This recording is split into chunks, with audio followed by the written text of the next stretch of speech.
Hello, I am Chauncey DeVega.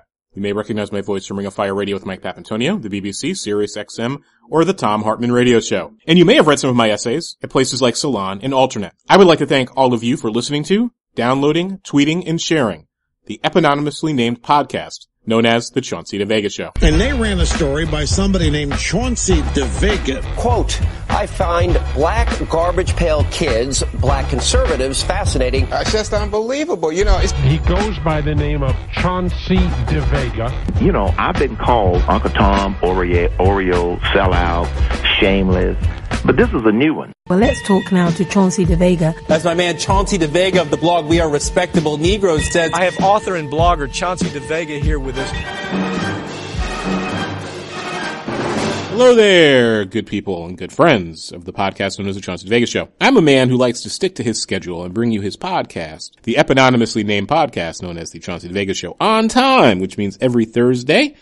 We are now here in season 3, about, 30 or so, or maybe even 40 episodes in to our wonderful little endeavor that we started about 2 years ago. And I was reminded about 6 hours ago, I'm recording this early Friday morning, late Thursday, depending on when you get up, that the best laid plans of mice and men are sometimes vulnerable to the power grid and the electric company.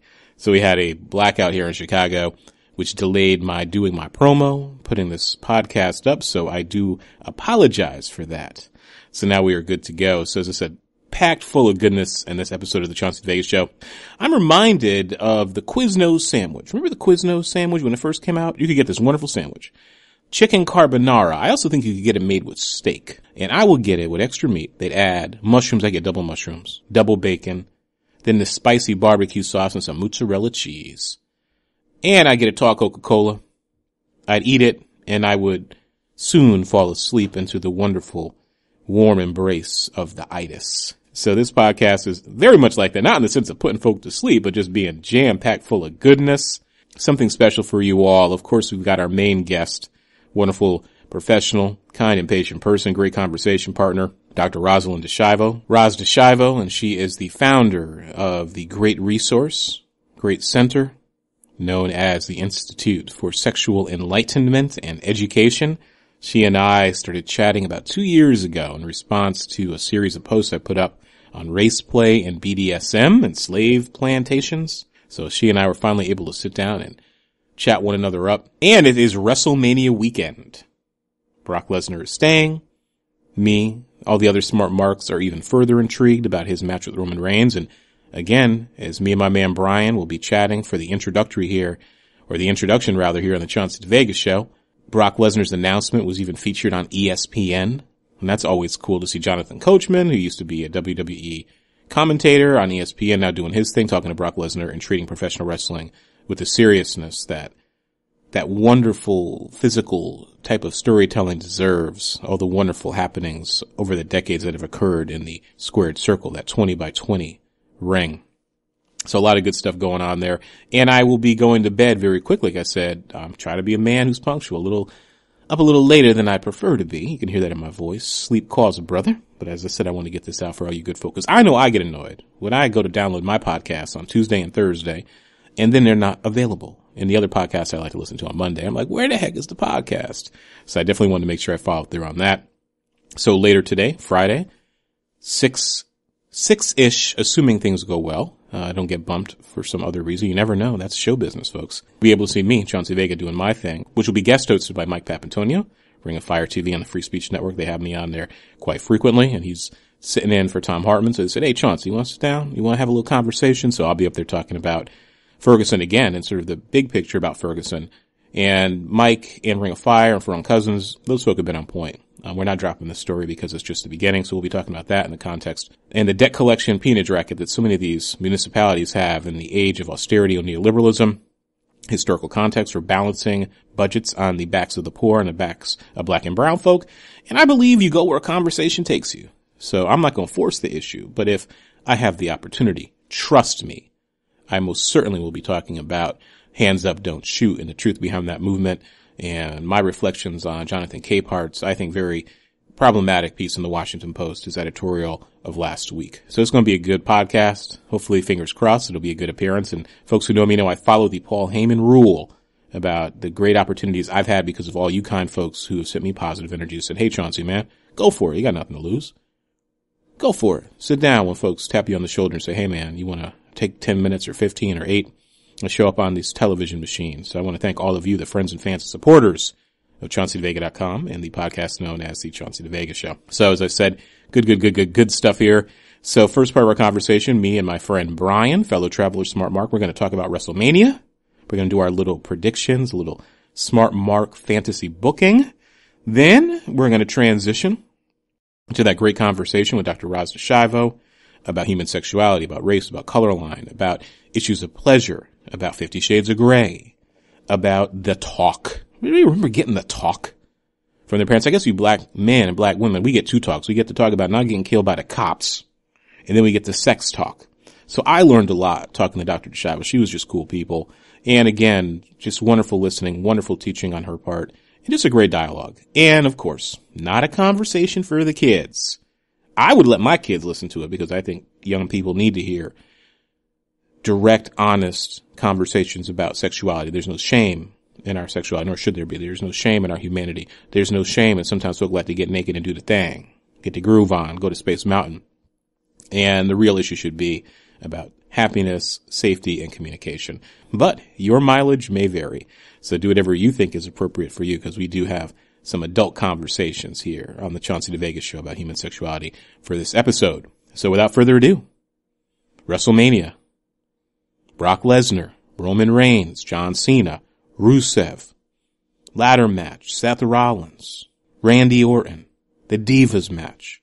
So much good stuff to talk about. And Brian is just cool people. So you hear a little insight into some of the conversations he and I have whenever we happen to get together to watch TV, go out and get a drink, build, and conversate, as some people would say. So I do think you're going to enjoy that conversation. Then immediately thereafter, Dr. Roz Dischiavo, human sexuality, race, the color line, race play, identity, sexuality, and all that other good stuff. So again, as I always say, I want to thank you for listening to, tweeting, downloading, and sharing the eponymous name podcast known as the Chauncey DeVega Show. So I do think you're going to enjoy these 2 conversations. Kamala, how you doing? Jerry? You got to finish. Oh, Jerry? Why you paint a banana on my stomach?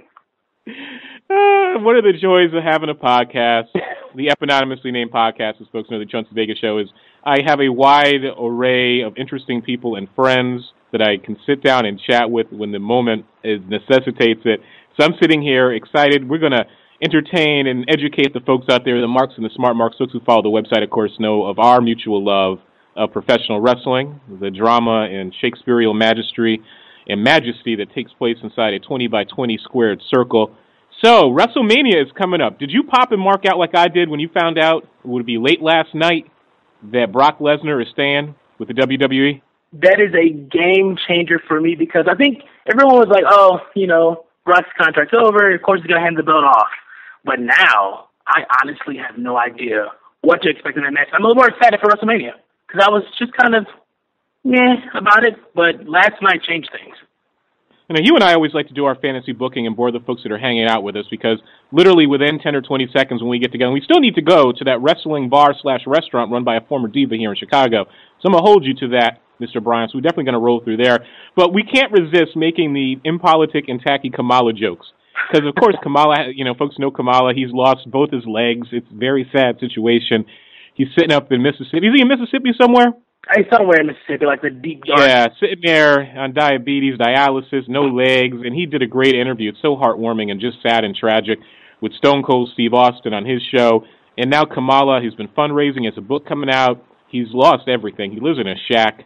He tried to do a music video with his son that's just grotesque and perverse, but I can't help it because I love the song about just pushing it. You can imagine what they're talking about pushing it in. It's Kamala, in keeping with the theme of this episode, sex advice for his son about how to deal with women in the bed. And now Kamala makes chairs. And I also think he makes tables, too. He sits around whittling all day. But I'm excited a lot more about WrestleMania. But Brock Lesnar, and some of the figures they're throwing out there in terms of the money, he literally says, UFC offered him 10 times what they paid him before, then 20 times, and he still turned it down. So Vince McMahon, he must have backed up a garbage truck full of money for Brock Lesnar to say he's going to stay for a bunch of years. Hey, you know, and it's weird because I watched that interview earlier, and I was just hearing him talk, and he said, like, the fighter in him had to close the door on any possible UFC return. And I guess just because I didn't really watch Brock in his UFC fighting days, but I just have a hard time really believing that a man like him, a man who has pretty much done those three major things as far as winning those accolades, would just kind of close a door like that. I don't know. It makes me feel like it may just be a complete work. This entire well, thing. we all have a price. You know, back in the day, you know, before the end of kayfabe, I probably would have said, yeah, but none of this would have been happening because we wouldn't have known about it, except through the rag sheets. I would have said, yeah, maybe there's a possibility this is all just a work. But the WWE is a publicly traded company right now. There's too much money involved, so this has to be the real deal. Now, here's a question, though, before we get into our WrestleMania predictions, and we can play the what will happen versus the what should happen and do a little fantasy booking. I'd have to, you know, now I'm starting to think that all the stuff with him and Vince and him showing up at UFC, number one, it was Brock playing strategy, or that was really all a work. And that was a way of building up anticipation and excitement. Yeah, I think it was. But, like, I remember in the interview, you mentioned that, like, oh, I just wanted to go see a fighter fight. I think all of that, I think him walking out on that Raw, him going to that UFC fight was just one huge setup for everyone to just be on the edge of their seats, get that WrestleMania buy-in, buy that network, and just go for it. Yeah, it's going to be, I mean, a lot of folks, we can talk about how badly booked this WrestleMania has been. I think, again, folks are a little too hard on the product. It's easier to boo than to cheer. And I just think there's some really, really compelling storylines. So in no particular order, obviously we'll focus on, you know, the top of the card as opposed to the bottom. Obviously the championship is the must-see. You've got Sting versus Triple H. We've got Rusev versus Cena, which I think will be awesome. I think Rusev, he has such a run in him as a monster heel because he's the very definition of what a pro wrestler should be as viewed by Vince McMahon. So Rusev, I mean, the way that he works, that stiff style, is just going to be great. And what are some of the other matches we have? So just to be honest, this WrestleMania card strikes me as a Survivor Series / Royal Rumble-esque pay-per-view. There is nothing on, even the Undertaker's match, there's nothing on this card that is just like, that's WrestleMania. And I think that the John Cena-Rusev match should be very interesting. The IC title ladder match, I want to be excited for that, but I think we all know how that match is going to end. And we also have the Divas match, which is the go-to-the-bathroom moment match. But you never know. Given the work rate of the folks involved and them trying to get more time for their product, maybe it'll actually be an entertaining match. And then we have, of course, the sad, tragic, throw everybody into the Battle Royal who we don't know what to do with, Andre the Giant Battle Royal match as well. You said the Divas match is a bathroom match? Maybe because I watch Total Divas now, but I am so... Now, wait a minute. You want to confess that you watch Total Divas? I actually have no problem saying that I have watched every single episode of Total Divas, and I know more about John Cena than I ever thought I would in my life. I know more about the Bellas and all them. A strong black man who watches wrestling with his boys from college, called the Horseman. Is your clique still called the Horseman? You the black member of the Horseman? We moved on. One of our guys got married, and we had to kick him out. So now we're just the clique. That's why I love wrestling. I mean, it's something you grow up with, and if it's in your blood, it's in your DNA, and it's just part of your life, and it just ages with you. And that's why I tell students and tell folks, you know, being now closer to 40 than 30, I'm like, man, I grew up with this. And it's like watching soap operas. I was trying to explain it to somebody why I love it so much. I was like, you've seen just about every storyline. But it's the way that they tell the story that matters. Exactly. And there's, you know, everything old is new again. And I mean, that's why I'm just eating up this John Cena Rusev stuff, because it's really old-fashioned 1970s, 60s, early 80s, Cold War era heat. He is a great villain. He's a great heel. They're doing the Rocky IV like skits where Rusev. Have you seen the skit where Rusev is like in the weight room working out? Yeah, slinging around like a trash can or something. Like John Cena trains for beauty. Have you seen the video made by To My Knees? That's his YouTube tag. Oh. It is probably one of the best, and you covered exactly what it does. I thought you may have seen it. It takes the stance of saying wrestling isn't wrestling. It's probably one of the best works of fiction, and aligns more with Game of Thrones than it does UFC. And he takes one wrestler in particular, and that's Triple H.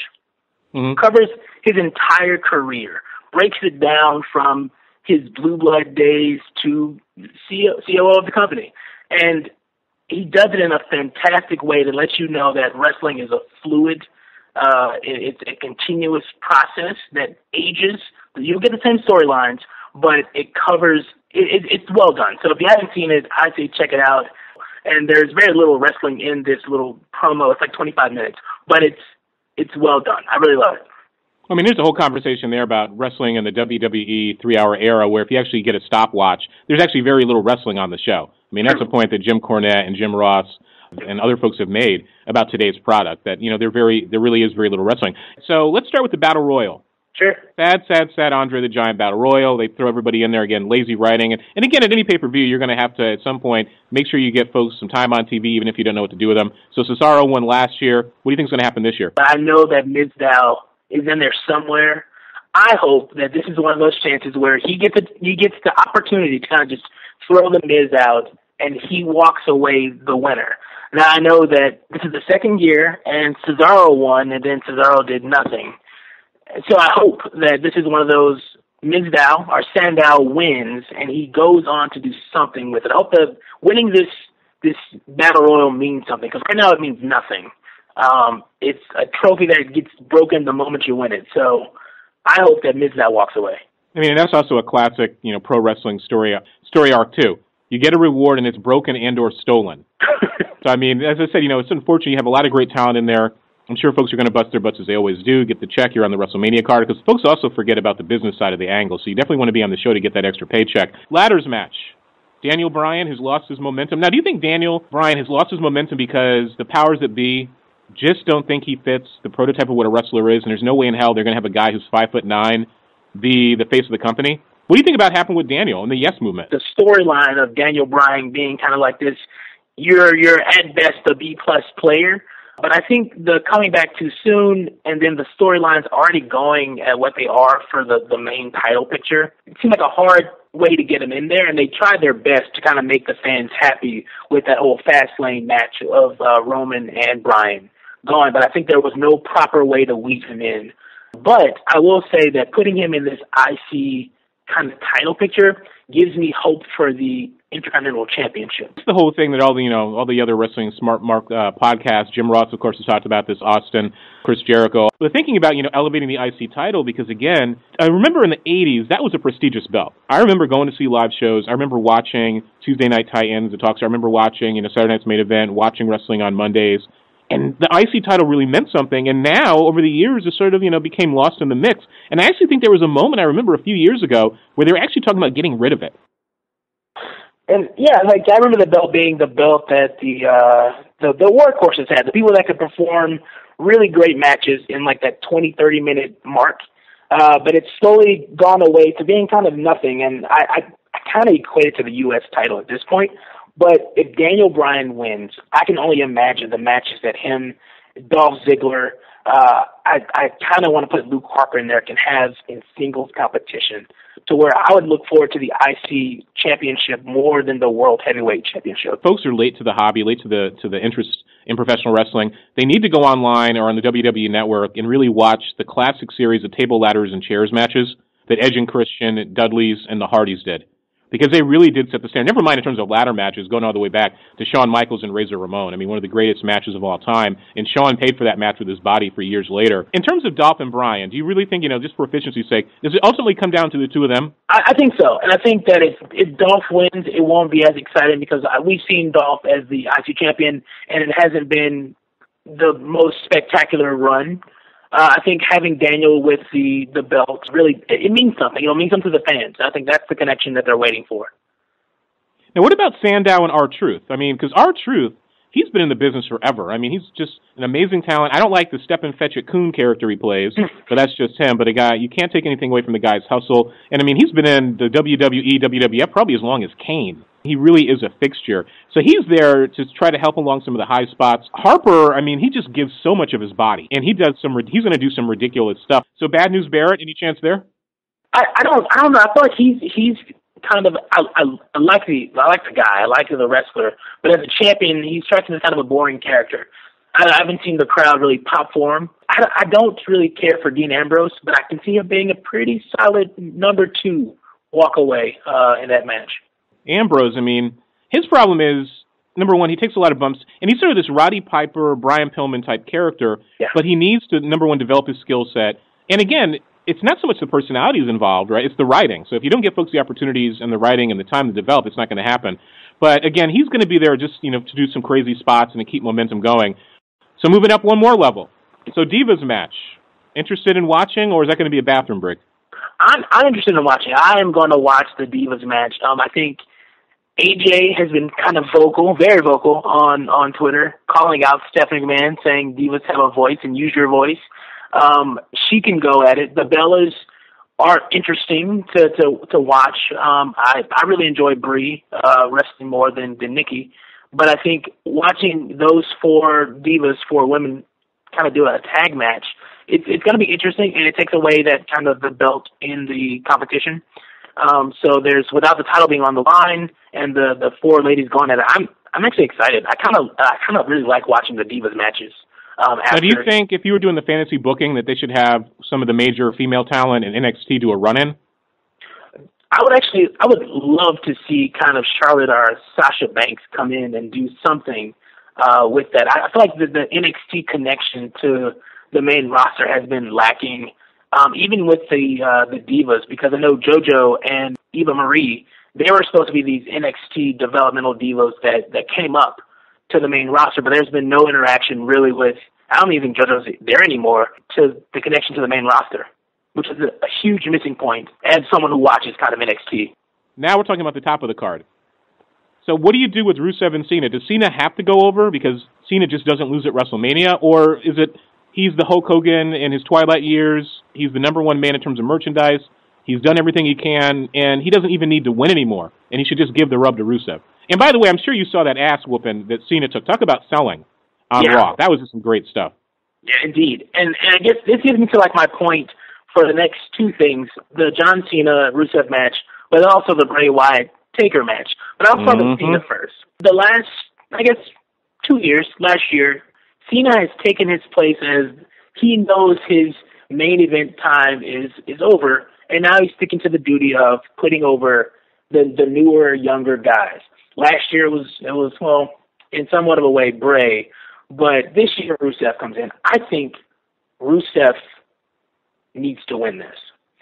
And a loss no longer hurts John Cena, but this win to Rusev is the next level up for him. I know that keeping the U.S. title on him means a lot more than it does to give it to John Cena. And there are more storyline possibilities, too. Keeps him undefeated, which may mean something more to his character. But John Cena just doesn't need it, and I think he knows that. Cena, right, who has been, destroyed by Brock Lesnar. Now you have another match where he's beaten clean by Rusev, and that really does set up the Twilight champion who's trying to either see that he has it or doesn't. And I think that's a really interesting storyline and very compelling. I agree. So moving up one more, Sting and Taker, because I know you and I have gone back and forth on this. I'm not a big fan of this angle with Triple H and Sting. I frankly don't want to see a 50-something-year-old wrestler get in the ring with Triple H, who also has fewer years ahead of him than behind him. And my whole thing with this is what do you accomplish, because Sting, Undertaker, that would have meant something. I don't know how you would book it, but it would have meant something. Sure. This, what do you do? Because if Triple H wins, well, that's sort of the final death knell on WCW, and it's sort of the mocking victory, ha ha ha, we beat your icon. But you don't bring Sting back to lose and pay him all this money to do these appearances. So it's almost a fait accompli that Sting has to win, so there really is no drama. I don't think there's any drama at all in this matchup. The only thing I'm looking forward to in this Sting versus Triple H match is just Sting's intro. But I hear the Crow music hit, and I'm like, okay, I really was never a Sting fan, but I'm into this. But having a Sting versus Triple H match, a match that is, they've painted it as a 20-year-old kind of feud finally closing up, I can't see these two guys going. It's going to be, it's not going to be a Texas catch-can classic, as they say. It's not going to be a lot of mat wrestling. It's going to be a lot of brawling. And you and I have talked about this many times, and I've also mentioned it, I think when I talked to Box Brown, who wrote a great graphic novel on Andre the Giant last year, that I also this is just me being real here, I've never been a big fan of weapons in wrestling, and the idea of Triple H and that sledgehammer is just one more thing that takes, destroys again the veneer of any sort of believability. Because you kill somebody. I thought that the sledgehammer is the worst thing I've ever seen. Because you'd be in prison. But again, that begs other questions about how they selectively use weapons and the storyline with Stephanie going to jail, for assault and then threatening to sue people, all this mess. So, I don't like the sledgehammer versus baseball bat angle, but really that's all they have at this point. It really is. And I think that if you look back at the Monday Night Wars, the one that the network put out a couple of months ago, they paint this fantastic picture in one of the episodes that if you were to put Sting with anyone, it is The Undertaker, because those two were the most loyal, the last stand, the measuring stick, the moral compass of both of those organizations.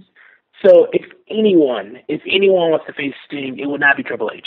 It would have to be Undertaker. But I would not want to see those two in this. Not at this point, no. At this point, wrestle.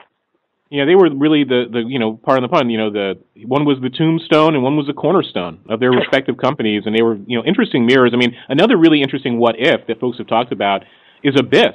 So Abyss was apparently offered a shot to wrestle Taker at a WrestleMania, and he basically said no, and folks don't know if it was nerves or he just knew that as a character he'd be further exposed going up against the dead man. So one more, the one and only Undertaker, who's going to be coming out to, apparently they're saying, a new old Johnny Cash song. The man comes around, so he's going to repackage himself again. Who knows if he'll have the Druids or not, or maybe he'll do the American Badass with a twist. Versus Bray. And Bray Wyatt right now, as I said, his promos are amazing. He is Jake the Snake, version 2.0. And he's basically carried this feud, just like Heyman has done in a lot of ways, with their opponent, or in that case, client, not being present on TV. I have loved, and actually this has been the key that kept me engaged in Raw, I have to say, for the last 2-3 months. Even before that, listening to Bray Wyatt speak. Whenever he speaks, I drop the remote, I put my phone down, I listen to what he's saying, because through those elaborate promos, there's a key message that comes out if you just listen to it. And I think that, and fight me on this, but I think this is an official changing of the WrestleMania guard. For years, it's been The Undertaker as the match you have to watch. This is the match where the unbelievable happens. I think this is the year that it get passed down to Bray, to where, as Bray said on last week's Raw, like, I am the new face of fear. I would love to see Bray win this match because it moves the company forward. And a win for The Undertaker means, at this point, nothing. Because you'll be forced to think, 22-1, to where the win means nothing to the loss that was suffered. Yeah, like I say, I'm back and forth on this, because why do you have Undertaker come back to lose? Then, if you have him lose in a short match, because who knows what sort of shape he's in, but he wouldn't have agreed to come back if he wasn't able to at least go, 15 or 20 minutes. It's not going to be a half-hour match. It'll be a lot of pyro. It'll be the great entrance. I mean, the entrance is one of the best in the history of the business. But, I mean, would you have him come back and lose twice? Because then it sets up the match in, the next WrestleMania in Texas, in Dallas, where you could potentially have Austin involved in some capacity as a referee. We'll talk about The Rock coming back, his possibilities. Do you have it be he loses twice and he does one more match at next year's WrestleMania, he's from Texas, and then he retires? I think that him losing twice, him losing to Bray, I'll say Bray, means something. Last year, it meant that this unstoppable force stopped The Undertaker. And I think people knew that, okay, Brock wins, but Brock is not going to stay. Brock is going to leave. But a loss to Bray means something, because Bray is a fixture. He's going to stay the long run. So losing to Brock really just ends the streak, ends the momentum, but losing to Bray carries that torch on. So Bray then gets the mantle. And what do you do, though, if he loses at next year's WrestleMania? Does he have one more match, and then he goes out and he basically says, I have to show myself if I can do it?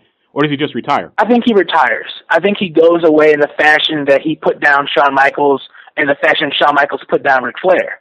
It's the you lose, you walk away kind of aspect. Because for him to lose to Brock, lose to Bray, then have one more match, it means nothing, and it means that Bray's whole spiel about becoming the new face of this dark entity, the one that represents the light and the dark, that also means nothing, because the man who you're supposed to beat, take over that position, is still there. Randy Orton and I call him Mr. Rollins, because I think he deserves it. What do we do with him? Let them go at it. I think Randy Orton loses this match. Seth Rollins wins this match, gets some extra momentum going into a possible cash-in. But I like to think of what happens after WrestleMania. And I think after WrestleMania, you get kind of this fight to SummerSlam that happens. I think that's the next major pay-per-view. So I think if Brock walks away as the winner, Seth takes his natural spot as the contender. Randy can wrestle any style. He's that nice tweener in terms of personality. Yes. He serves his own self-interest. There's a personal issue here with him and Rollins. Rollins can, he's awesome just to watch. I mean, the man can go. He can do so many styles, too. So whatever it is, it's going to be a great match. We don't have to worry about that. I mean, it may steal the show in terms of in-ring work. But again, the storyline, like I said, sort of feels not forced, but rushed. So it'll be really interesting to see the rematch and perhaps third match for the rubber between the two of them. As far as being an interested fan in this match, it kind of wanes a little bit, but I really enjoy watching Randy Orton wrestle. I have for years. And the obvious, the main event, which should be last, of course, fingers crossed, and all the variables and all the complications now at Brock Lesnar resigning, coming back. So Roman Reigns, Brock Lesnar. What do you think they're going to do, and what do you think they should do? The final win, the 1, 2, 3, goes to Roman Reigns. And I think we talked about this possible, what ways lead to that win of Roman Reigns, but I think Roman Reigns walks out of WrestleMania as the new world's heavyweight champion. Even though he's not ready, even though everybody is booing him, even though folks are treating him like a heel and he should be a heel, why do you think, you just think it's been booked that way and Vince has made up his mind that this is what it's going to be? Yeah, I think that so much stock has gone into making this guy the next, I guess John Cena, I'll say, but the next person that carries the large weight. And I think for all that to go into Roman and then go up against Brock Lesnar, a man who I think I have heard 20 words out of in the entire build to WrestleMania, I think for Roman to win, for Roman to carry the weight of the championship and what it means to the head guy will help him really fit into that role. But Brock is an interesting personality because he's the strong silent type. He has Heyman, he has the mouthpiece, and when Brock talks, you listen. Right? There's sort of this quiet swagger and confidence, and that's why he's going to become a face, because how can you boo the man? He doesn't cheat, he follows the rules, and he beats the hell out of people, and he dominates them. So the whole thing with Reigns, I almost feel bad for him in the sense that he's not ready, he doesn't have the mic skills, he doesn't have the skill set, but when somebody says, we may put the belt on you, you say yes. Never mind the money issue, but because they're not going to ask you twice. If Reigns wins, the boo birds are going to come out no matter what. The minute they see Reigns, that crowd is going to be heckling him and booing him. You can't pay Lesnar all this money and have this contract and not have him come out at least as strong as he went in. Right? So if he loses and becomes a face in the process, so let's say you do the swerve and have Heyman turn on Lesnar. I think they should save that for much later because it's a natural storyline about best friends betraying each other. But let's say he, for whatever reason, he turns on Lesnar and aligns himself with Reigns. Then you have that rivalry. But I really would like to see Lesnar, because again, for me, it's not believable that Reigns could beat Lesnar. Number one, it's outside of the realm of plausibility. But if Lesnar beats Reigns and then you have the cash in, that's a possibility too. If Seth was to cash in on Brock, that means Roman did some severe damage to him. And maybe, and I know that we talked about that possible Paul switching sides, but there's been no dissension, there's been no kind of draw to that possible switch up. Mm-hmm. But I think seeing Roman with the belt being forced to move to a new level, I think it means more than having Brock remain the champion. But is he capable, though? That's the question, right? You give the horse the space to run, and he just can't do it. Because I just don't see Reigns as the face of the company. I don't think he has the ability. He can't talk. He doesn't have the charisma. Your hope is that he'll grow into the role? I watched some of his old tapes from NXT, and I even got to see him on the panels for, like, the game. And when he's not on, when he's not being, I guess, controlled or scripted for, he's a likable guy. He's funny. He's quick-witted. And I think that given the chance to do those things, you'll naturally like Roman Reigns. Here's a fantasy booking idea. What do you do with Samoa Joe? Do you have Joe as an element here? I know they haven't hinted at him. The smart marks will know who he is. Do you have him somehow get involved? Or later on, do you have him show up and he's disgusted with Roman Reigns if Reigns loses for shaming their shared heritage as Samoan royalty? Wow. I didn't even consider that. I had always thought that if Samoa Joe was going to come in, he gets tucked into that battle royal. But having that piece of really the whole kind of Samoan legacy being laid out for Roman, which they tried to do a couple weeks ago, I would actually really enjoy watching that unfold. Because you have a natural storyline there, right? So Lesnar, let's say Lesnar wins, right? Hook or crook, he wins. Heyman stays with him. There's no cashing in and the Money in the Bank. Then you have Samoa Joe show up, and because Roman Reigns needs to work with a more experienced person to get better. You always work with somebody better. Samoa Joe has so much experience. He was good on the mic. He has the persona. He has the personality. You have the whole Samoan heritage storyline.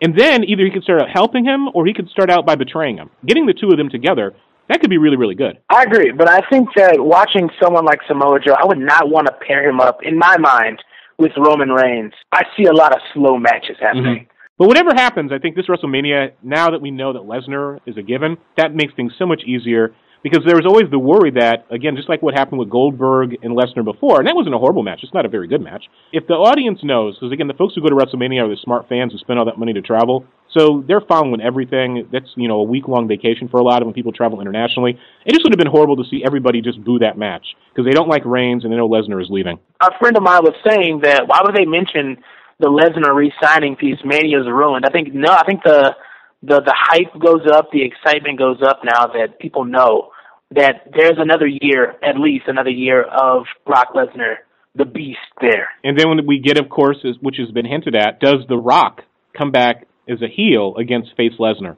So that'll be interesting to see if those seeds are planted this Sunday, too. Because, again, that would just be a great dream match as well. I would love to see that happen again. Yeah. I would love to see them go head-to-head. The Rock's at a whole different level. It would be fun, titillating, and exciting. But Brian, the black member of the Four Horsemen, even though one of your members has moved on, that happens. You got to reform your stable. As I said, it's always fun to sit down and chat with like-minded folks, ghetto nerds who follow professional wrestling. And I kept saying, I got to call up Brian. We're going to make our predictions here and think about what's going to happen with WrestleMania. So just really appreciate you taking the time to do it. All right, I'll see you next time. Good sharing there. I want to thank Brian one more time for sitting down and chatting about professional wrestling, fellow Chicagoan, fellow traveler, Black Smart Mark, thinking about professional wrestling. So we shall see what happens. Fingers crossed. Fingers crossed Brock Lesnar walks away with this one. And either way, we're going to have a great WrestleMania. And I am so looking forward to what's going to happen next year, fingers crossed, with Brock Lesnar and The Rock. ESPN is just reporting, they did literally back a dump truck up. It's not Revis money for Brock Lesnar to basically work part-time, making $3 million a year at least. I'm sure that doesn't include bonuses, merchandising, all sorts of other good stuff. So I'm just happy for him. He deserves it. He's a hard worker. And that also leads us to something we didn't get a chance to talk about in terms of UFC and MMA is CM Punk. Fellow Chicagoan, he's following his dream. I hope he whoops a lot of behind, but he's getting into it late, and I just hope he's okay. And I think Brock Lesnar's okay. I don't like getting punched in the face. I'm a competitor, but there's just so much money on the table from WWE. I can be with my family. I can be a good father. I don't have to worry about so much travel. But either way, WrestleMania is going to be so much fun. So, segment number 2. This is, I think, our first 2-parter on the podcast series here for Chauncey DeVega. So really, really, really cool. I'm glad that we could do that. So again, Roz Dischiavo, founder of the Institute for Sexuality, Education and Enlightenment. She and I chat about some grown folk business. And I think y'all are going to enjoy this conversation. I think you're going to learn a lot from it. It's educational, it's honest, it's direct. And you can just tell when you're chatting with somebody who knows their business, a real professional, so much intelligence, very quick-witted. And again, you know how I like to handle my business. Direct, honest, real conversation with interesting and smart people doing interesting and smart things. I think you're going to like this one.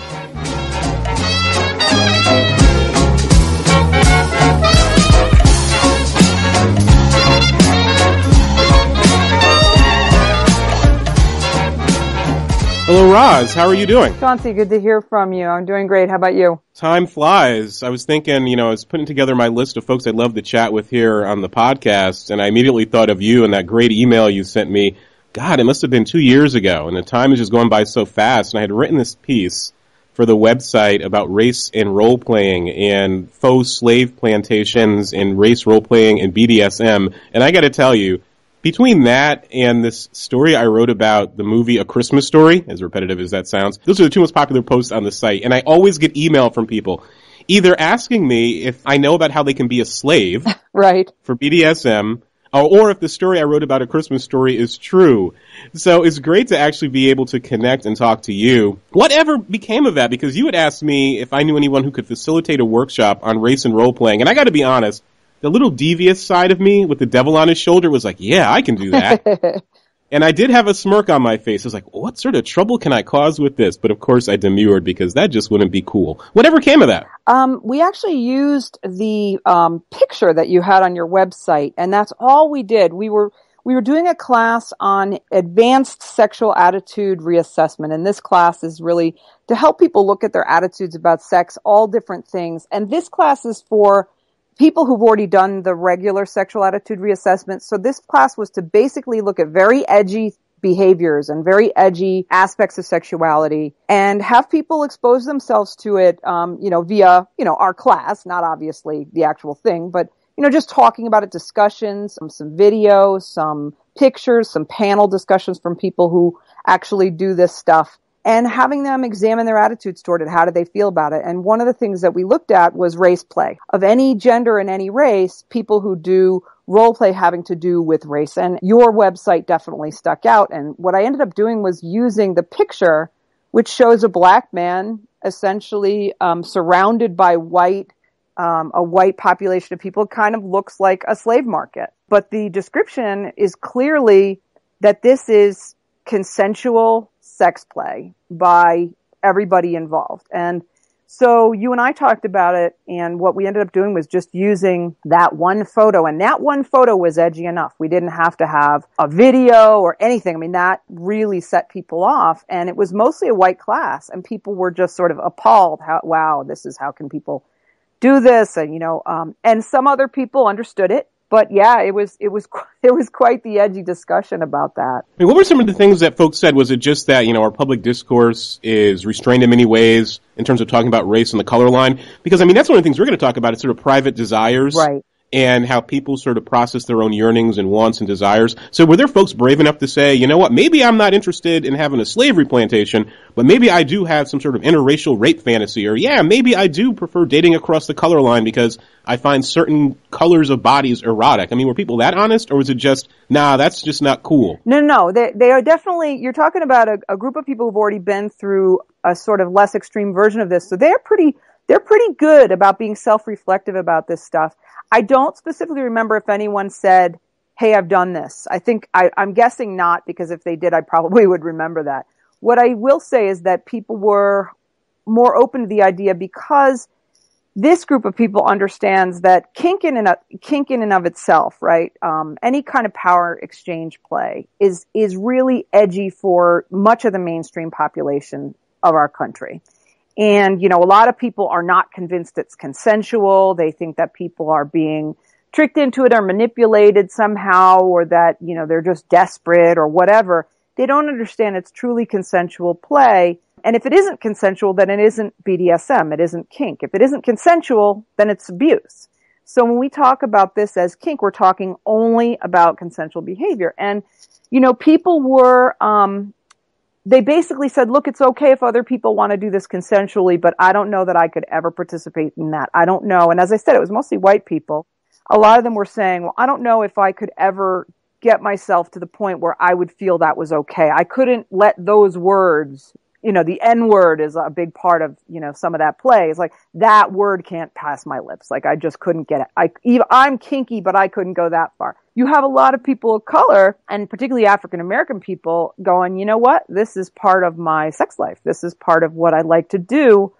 I'm kind of comfortable enough in myself and comfortable enough with my background to know that this doesn't make me pathological. It doesn't make me crazy. It doesn't make me weird.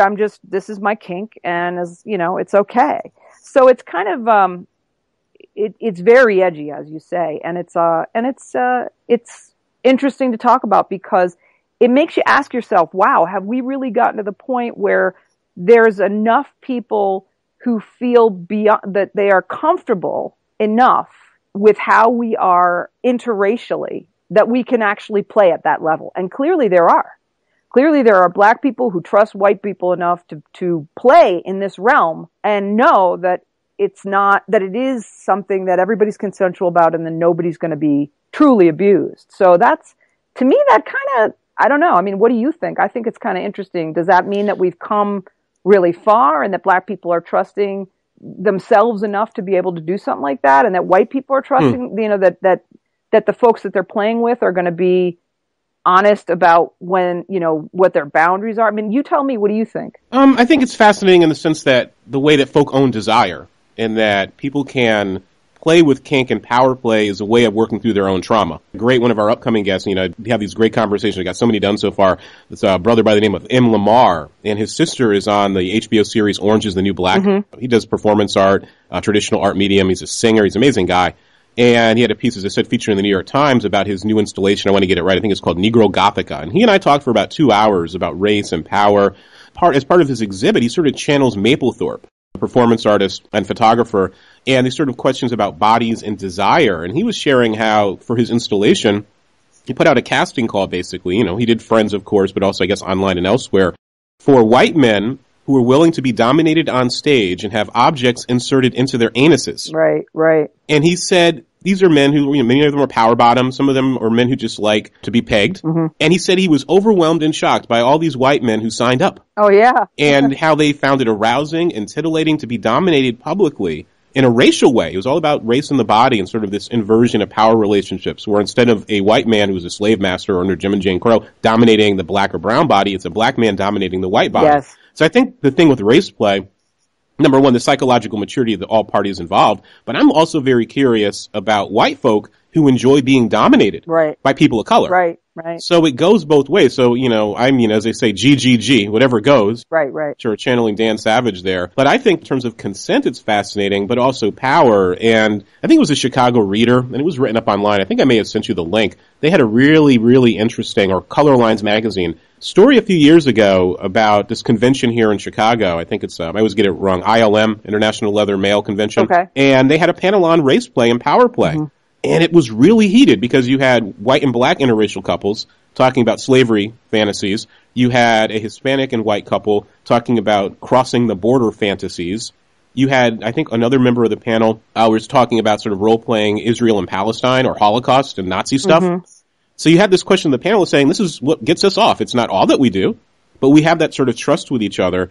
And then you have the folks in the audience saying, hell no, are you crazy? Right. Right. So, it's just really interesting how people sort of moderate and sort of find their own agency through sexuality. And maybe part of it is being transgressive. Maybe some people get off doing exactly the opposite of what the dominant culture says is appropriate. Well, yeah, because what people tend to forget, Chauncey, is that when you're fantasizing, you're every person in your fantasy. You're not just the sub or just the dom, right? You're not just the teacher and just the student. When you're fantasizing about something, you're actually both. And when you take that to a role play level, it may not be exactly the same as when you're alone and you're fantasizing something, but you're still, in a way, creating the fantasy together. So you are still creating it. You're saying, even if you're the submissive, right? You're the one saying, here's what I want to have happen. And the submissive has to set the scene. The submissive has to be the one that says, that's okay, that's not okay. And so they're the ones that have to say. And so in that way, it is a fantasy that you're acting out. And so there's an interplay between who's the one doing and who's the one done to. It's not a clear-cut line. If you're the one who sets the scene, even if you're the done to, even if you're the sub, then there's some part of you that is also the dominant in your own brain because it was your fantasy. So you started somewhere in the middle. Does that make sense? Well, that makes absolute sense. Yeah. And we're going to come back. Always doing the sort of the end around. This is sort of the fun of the conversations we have. And I was thinking, you were talking about the workshops, and we're going to talk about your own research and training and all the great stuff you're involved in.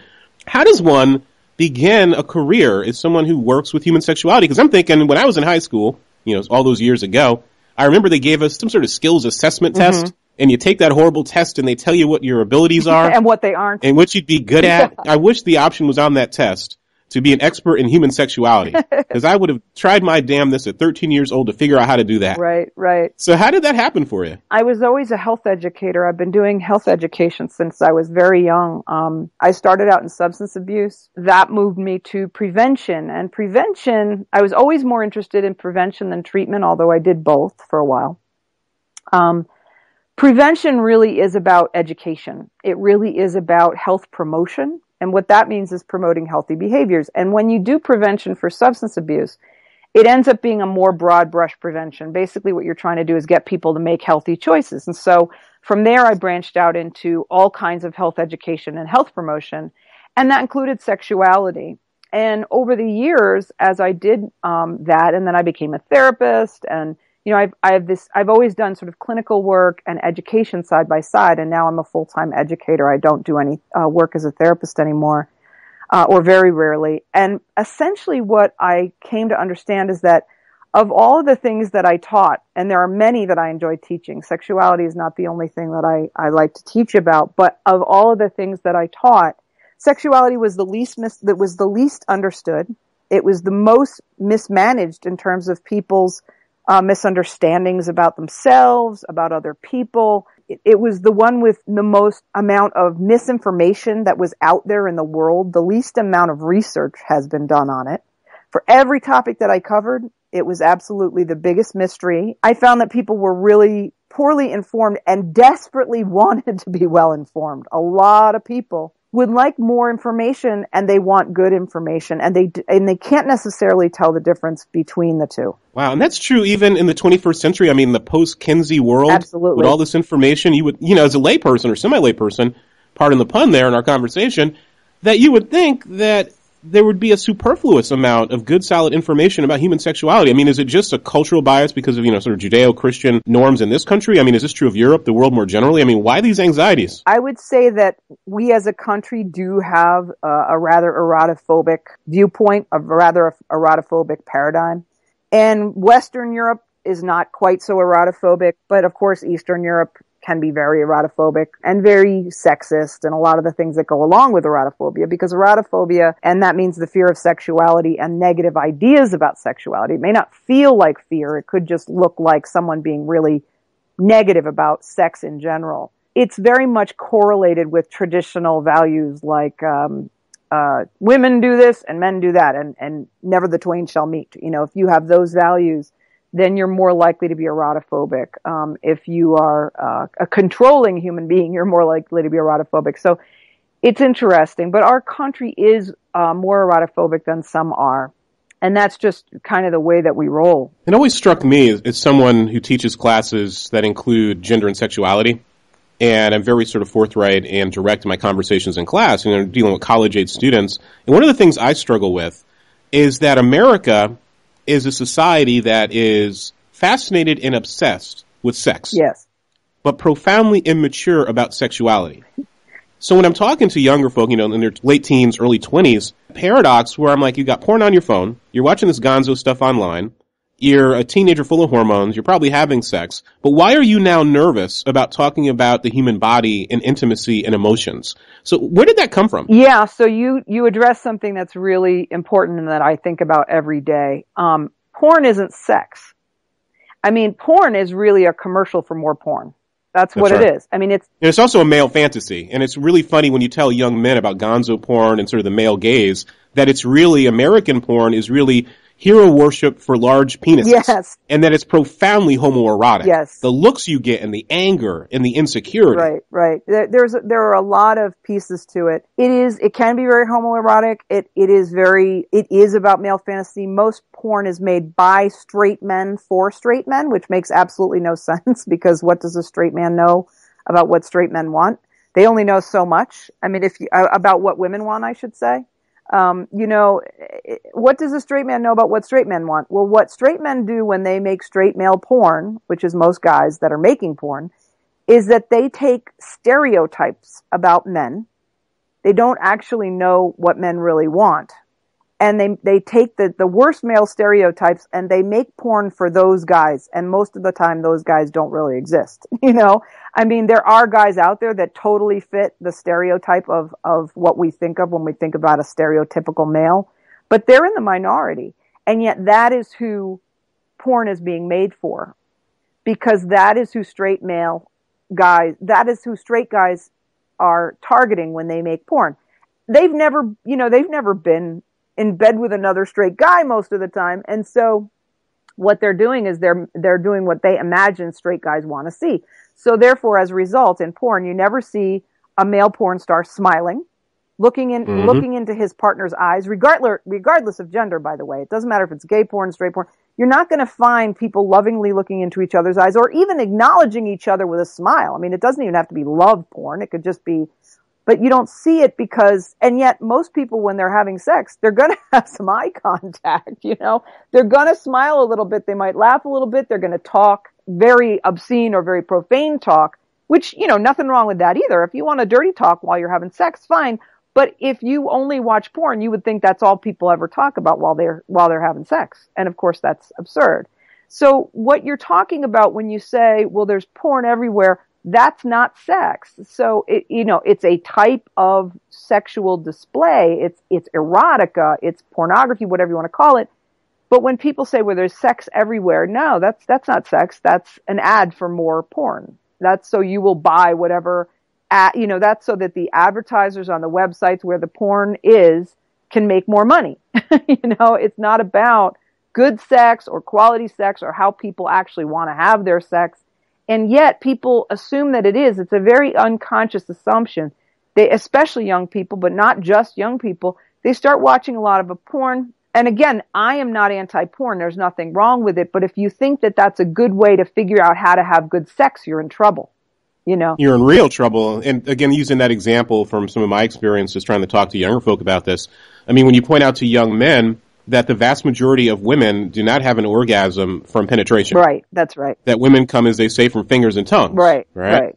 And that you're watching this projection of something that's a sex act, but it's part of this broader pornographic imagination that connects to music videos, that connects to advertising, to other types of commercials, and it's this male fantasy. And when I'm talking to these same students very often, I mean, I've had this conversation many times, as a prompt, I'll say, I bet you young guys, because I always try to talk to men, because we don't do enough, men don't talk to other men about masculinity and gender enough. And they don't talk to other men about sex enough. And you're absolutely right about that. So there's this bro culture anxiety where they want to perform across the color line, this sort of hyper-masculine type of identity about their sexuality. And I say to them, I was like, if you actually ask your partner or take an informal blind survey in this class of the young women, assuming you're in a heterosexual relationship, and ask them if they would want you to have sex with them like in a porno movie, I bet you'd be surprised by the answer. And I've actually had young men get up and walk out of class at that point. Right. Because it's such a shock to their paradigm. Right. Yeah, absolutely. And it's not just young people. There are generations of people who've been raised this way. And pornography is not by a long shot, the only issue when it comes to people getting strange ideas about what sex really is or what it should be. I mean, we get it from all different places, but we rarely get it from ourselves and our partners. We rarely really ask our partners, hey, what would you really like? Like if I were to give you no judgment, no matter what you said, what would you really want to do? And then you might be into it, you might not be, but you'd be surprised at some of the answers that your partner might give you, right? And they might be more loving than you think, and they might be dirtier than you think, and they might be, shocking, and they might be unusual, and they might be just very normal things. Like one of the main female fantasies is simply this: having sex somewhere other than a bed.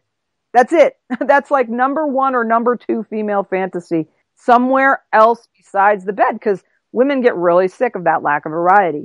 They want to do it somewhere more exciting. Even on the floor. I mean, take it off the bed, put it on the floor. It's a little different. You know what I mean? So it doesn't have to be something that shocks people, but asking a partner and then actually having the conversation is something that people are just terrified to do.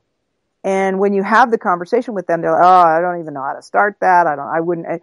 And even whether people are brand new to a relationship, then that's their excuse. And they say, oh, I just met this person. We just started and or they've been in the relationship for 20 years. I've been married for 20 years. We've never had that conversation. How am I supposed to bring it up now?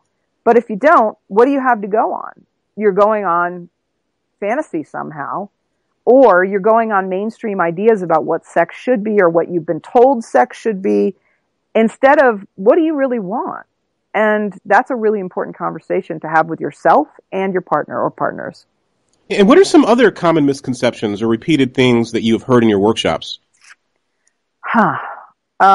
That's a really broad question. Can you narrow it down? Yeah, I mean, in terms of folks saying, hey, I really want X or Y, or you sit there, you don't roll your eyes because you're a clinician or an educator and you're a great listener, but where you say, man, I keep hearing the same problems described over and over and over again.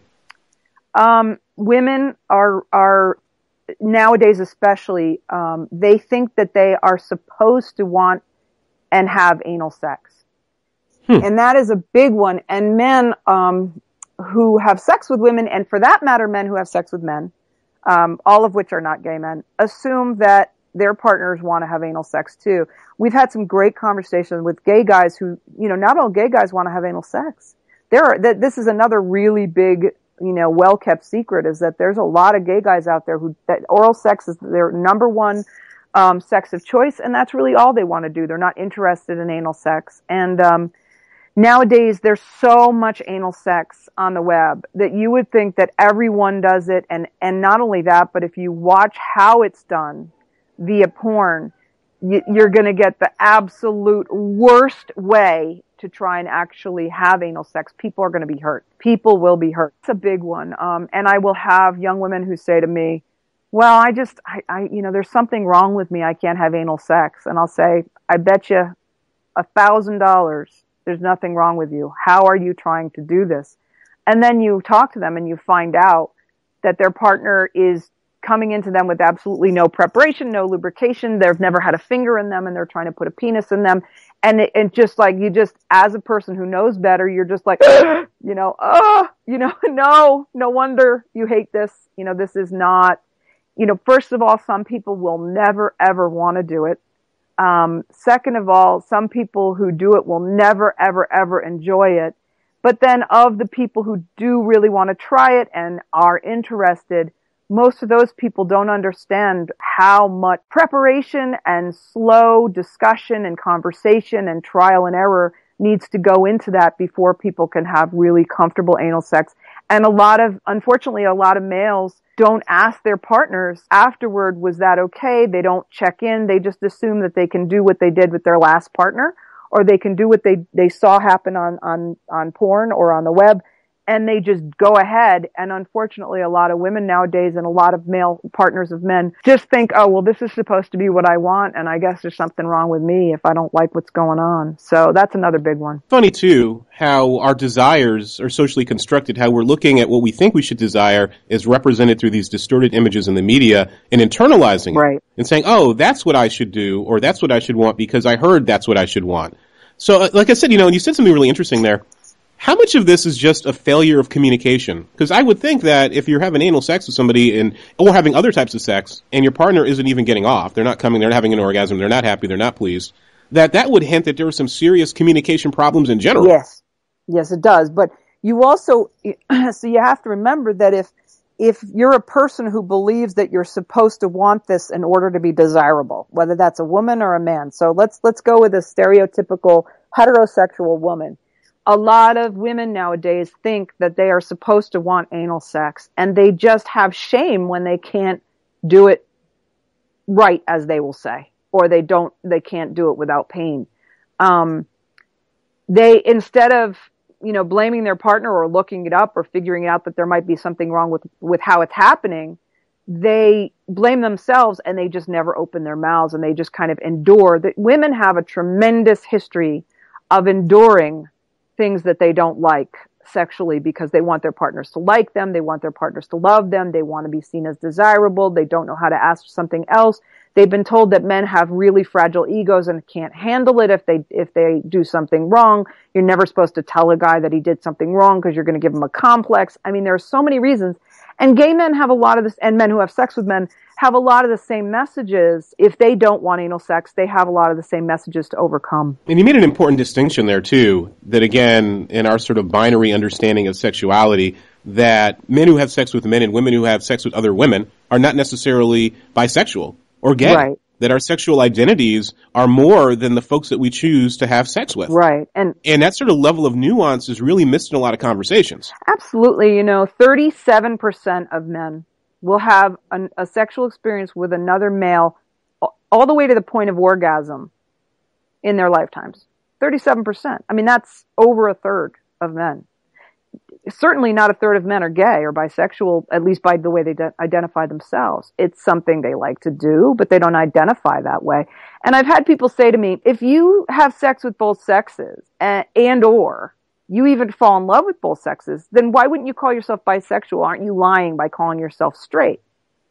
And I'll give them an example and I'll say, well, no, because let's say 95% of the people that I'm attracted to are male. And 95% of the people that I've actually had sexual contact with are male. I have had significant sexual contact with women, and maybe I even fell in love with a woman or two. But if throughout my lifetime, 95% of the people that I've fallen for or that I've been with have been male, why would I identify as bisexual? I'm overwhelmingly heterosexual. So that might be one reason why some people don't necessarily identify that way. Even, they basically, I'm straight, even though, but to say that you're straight, and not describe that and not have the conversation about the fact that that doesn't mean that you've never been sexual with someone of the same sex or that you've never even fallen in love with somebody of the same sex. Without the conversation, that whole piece becomes invisible. And that's fascinating, the idea of sexuality as a continuum. And as I said, since you're an expert, and I love talking to the interesting, smart folk with interesting and smart things to say here on the podcast. And that's my tagline, right? Interesting, smart people saying interesting and smart things. I'm going to totally butcher it a second time. I can do it spontaneously.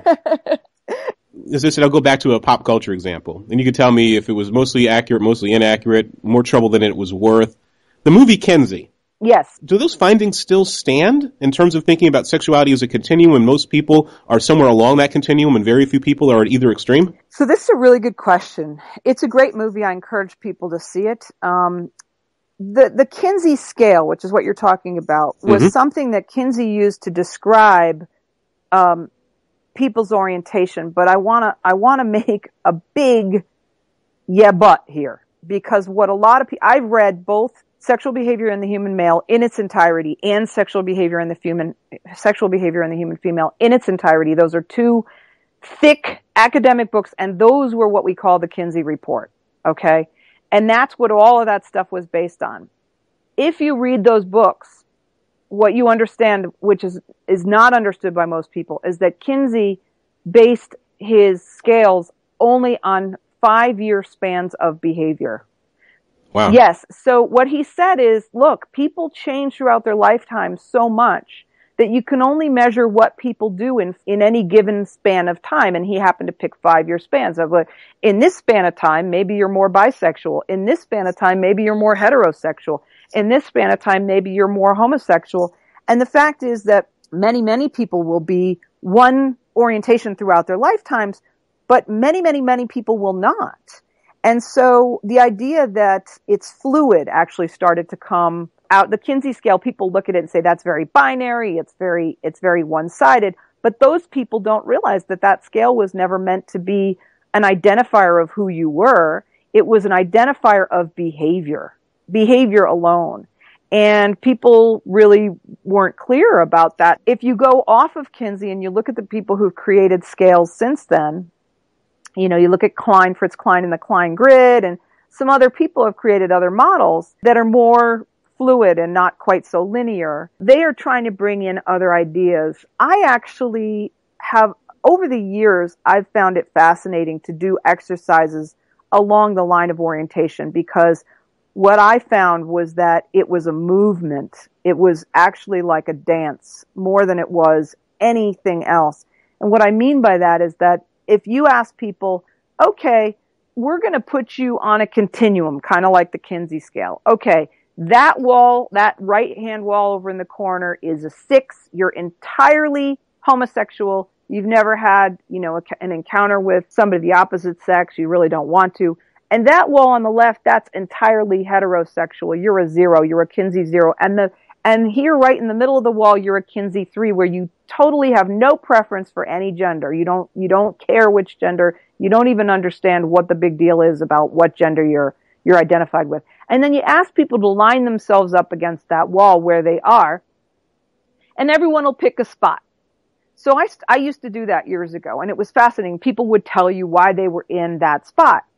But then what I started to do, okay, a little bit of the Klein grid here. What is your ideal orientation? Okay, that's where you are right now. Where would you ideally like to be? And then people put themselves somewhere different a lot of the time. Some people stay where they are. Other people move. They don't want to be where they are. In other words, they'd like to have a different type way of relating to other people. And then if you take people throughout their lifespan and you say, okay, now you're 10 years old. What's your orientation? And everybody moves and they stand in a certain place. And you say, okay, now you're 15 years old and people move. They don't stay in one place. Now you're 20, now you're 25, now you're 30, now you're 35. I've done this from 5 years old all the way up to 80. And people are constantly flowing back and forth. Now you have some people in the room who stand in one place the entire time, but they're in the minority. And once you start to do exercises like that, you realize that this is not a set thing. This is not some place where you stand and that's it your whole life. And you're also dealing with a self-selecting population. So the malleability that you're seeing in your group is probably going to be a heck of a lot more in the general public, because I could imagine if you did that exercise with, random folk you met here in Chicago on Michigan Avenue, right, who you were paying or maybe who volunteered, you'd probably get a different outcome. You'd probably get a lot more anxiety about the very notion that sexuality is fluid. Well, actually, I've done this with students. In my adult development class they are students that sometimes they're stuck in that class because they have to take it as an AUC. In other words, it's a class that they have to take as part of the curriculum. They wouldn't have signed up for it if they didn't have to. It's not part of their major. And it's also not a class on sexuality. And you will still see, once we get to that exercise, if I've created enough safety in the classroom, which a lot of times, I make it my job to help them feel safe, sharing things, personal things in front of each other. And by the time we get around to sex, it's the end of the semester, and a lot of them are a lot more comfortable. They've already shared a lot of personal stuff. Not that they have to, but a lot of them do anyway. They're never required to. And so by the time we do this, now they're moving around. You'd be surprised how much people will still move around quite a bit. Wow, that's a really striking finding. And how we reconcile that with thinking about homophobia in our society, the binary notions about sex and sexuality, religion and sexual guilt. Yeah. But coming full circle again, so we start off with young folk, as I said, we go where we may, and something I've been thinking about. Because we can only really generalize from our own experiences, right? As social scientists, the eye is a beginning, never an end. But I was just thinking about, we were talking about young folk and gonzo porn and college-age students. How do you think we're doing with talking to young people in general about sexuality and what we used to call the quote-unquote talk? So using myself as an example, right? Because I have a podcast and online and doing TV and radio, I'm a natural narcissist who likes to tell his own stories. Or maybe it's just self-flagellation, and maybe one day my mom will hear this and be horribly embarrassed. No doubt. But I remember, middle school and high school, I never got sat down for a formal talk, my father or my mother. It was always okay, you have any questions? Don't get anybody pregnant. I was allowed to read anything, and they knew that their son was a bit of a perv. Right. My father would leave Playboy magazines out, porno movies. Maybe something happened to me as a child, but I distinctly remember going to the... normal. I don't know. That's good. Thank you. So, as someone with some expertise is abnormal, I like that. But normal can be a really bad thing, too. But I remember near our high school, after middle school and high school, we'd go to the bookstore, and they had the quote-unquote adult books, the sexuality section. And I remember these awkward encounters where, as a 12, 13-year-old in high school, buying these books. Like Ann Hooper's Sex Guide, buying the other book. What was it? How to Make a Woman Come Every Time or something like that. I bought all these books. And the clerk is going back and forth saying, okay, he's not 18. Should we sell him this? But there's no law that says you can't. Right. So I'm reading all this stuff, and I guess my mother must have found some of the books. And I also distinctly remember my best friend at the time, his mother was a nurse and also a psychologist. She'd given him a huge bag of condoms and a book, and I wish to this day I could remember the name of the book. Maybe you can help me. It was a book written for teenagers that basically described the principles of tantric sex. Oh, interesting. And I wish I could find that dang book to hand out to everybody and reread again, and if I ever have kids to give to them. But long story short, I never got a formal talk. I just got, hey, be careful. We know you're reading stuff. You have any questions? Don't get anybody pregnant because it's on you. Don't catch a disease. Use condoms. Sex is fun, and enjoy it. Believe it or not, your parents did, I would say 80% better than most parents, 90% better than most parents, just by telling you those things that you just mentioned. Most parents won't even go that far. So your first question is, how are we doing talking to young people? And the answer is miserably. We have an abysmal record. And the second thing is this idea of the talk. So sex educators hate the idea of the talk because there shouldn't be a talk. We should be talking to our kids about sex at age-appropriate levels now. At age-appropriate levels, we should be talking to our kids about sex from the minute they can talk, from the minute they can understand what we're saying. And you start out appropriate developmental ways by helping them name the parts of their bodies and by answering questions that they have in a very basic way that they can understand without going too far to confuse them. And there are wonderful books about this. There's a book called Everything You Never Wanted Your Kids to Know About Sex But Were Afraid They'd Ask by Richardson and Schuster. And I always recommend this book because it's written by two MDs, and they are funny as hell, and they are wonderful describing all the different things that kids can do. Now, you make a good point, and you say, well, maybe I was a perv as a kid. The point is not that you were a perv. The point is that people have different levels of sex drive, and what a lot of people don't understand is that starts young. It's like anything else. Some kids are baseball freaks, and they love baseball. Well, it doesn't mean you want your kid to be sexual, and I don't want anyone to hear me saying that, but kids have an interest in sexuality, and they're going to explore certain aspects of their sexuality while they're kids, and it doesn't make them perverts. It's part of what kids do.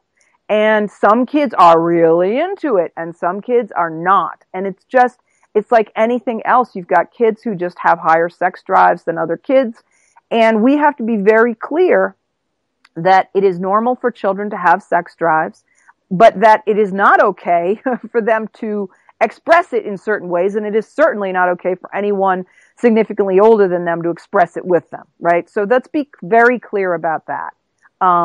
But other than that, essentially, we have to understand that we are the stewards of our children's sex, lives and drives while they're young.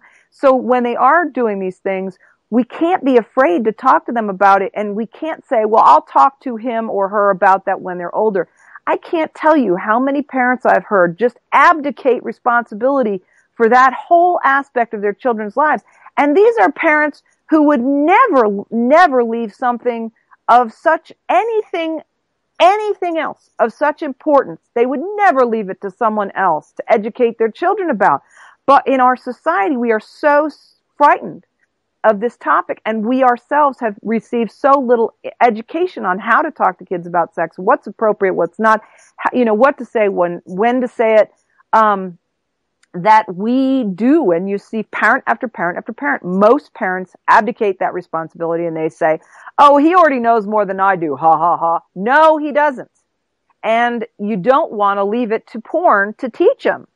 That's or right. Her. Or, them. You just don't. You don't want to leave it to, the media or their older brother or, some kid down the block or whatever to teach them the things that you want them to know about sexuality. And you don't want it all to be about don't.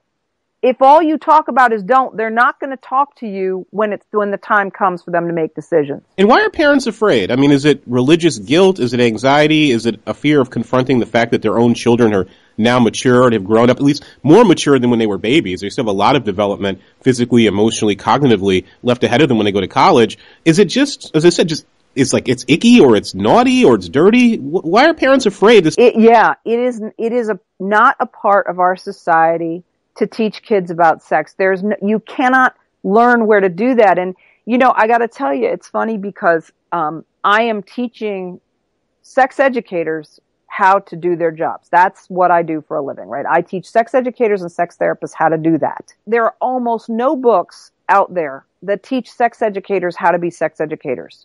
There are books on human sexuality. You can find lots of textbooks for college students, for instance, or even high school students on human sexuality, mostly on the college level.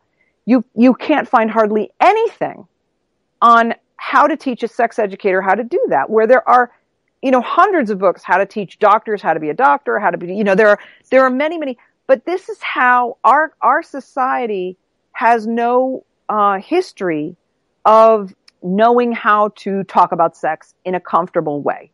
We are anxious as a society. There's that. That's one of those things. And as you said, there's a lot packed in there.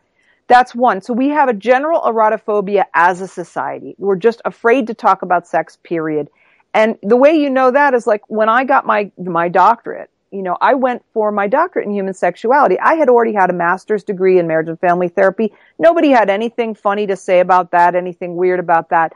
When I went for my doctorate in human sexuality, about 50% of the people who I told, they're like, oh, you're going to get your doctoral degree? That's fantastic. What is it in? And I would say, oh, it's in human sexuality. 50% of the people will look at you and their whole face goes blank or shocked. And about 50% of them simply walk away or change the subject. It was absolutely fascinating to me.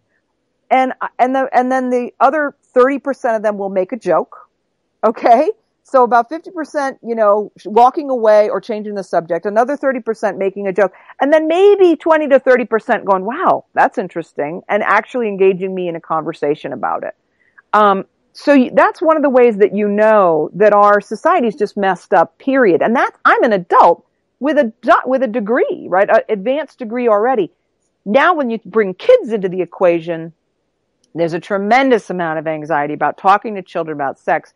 People are afraid they're going to be taken the wrong way. Someone's going to, misunderstand what they were trying to teach their child. Their child is going to misunderstand what they're going to say to them. So we are not taught how to do this. No wonder we don't know how to do this. And that's scary when you think about, people who are trained in child development not being taught how to do this, or doctors.